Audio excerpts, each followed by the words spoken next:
Hey everybody. So a while ago I got a hold of this model of one of Saturn's moons. This one is Mimas, and it's characterized by this huge meteor strike right in the middle there that pretty much blew away the entire moon. Totally unique feature in our solar system. I was really lucky to get a hold of it because there aren't a lot of them around. And wait a minute. This is the Death Star. Damn it, I got ripped off. Oh well.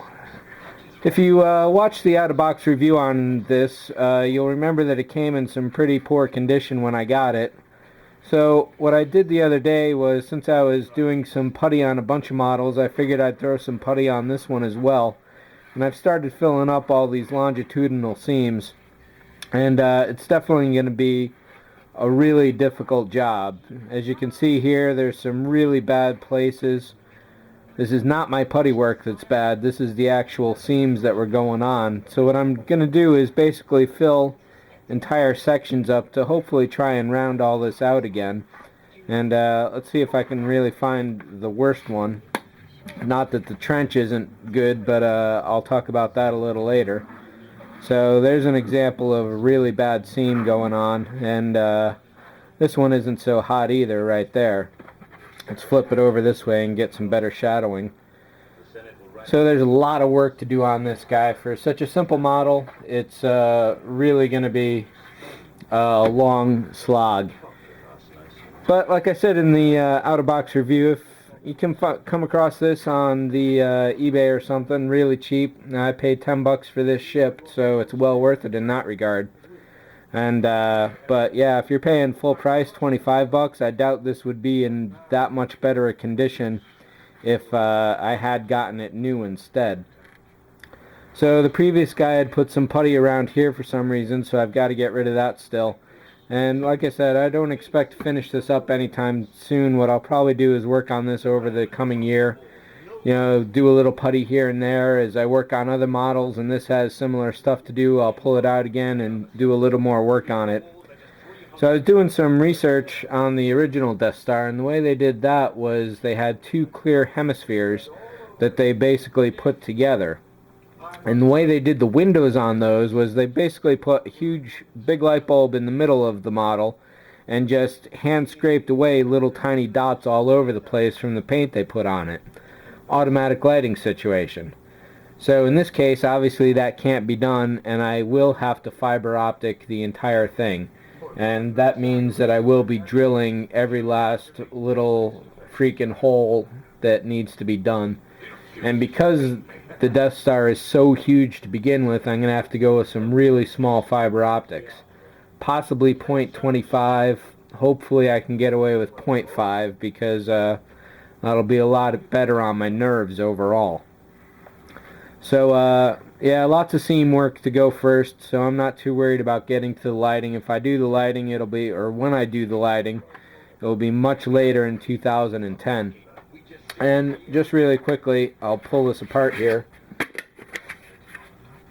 and show you how I did this. Basically, I took all the quarters apart, threw them in a paint stripping bath of simple green, let them go for a few days, and that got it down to a basic white plastic with some blue and red stains.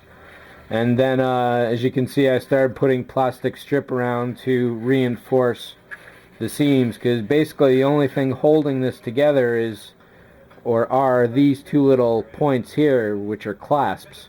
And the entire seam here, up here, there's no reinforcement whatsoever.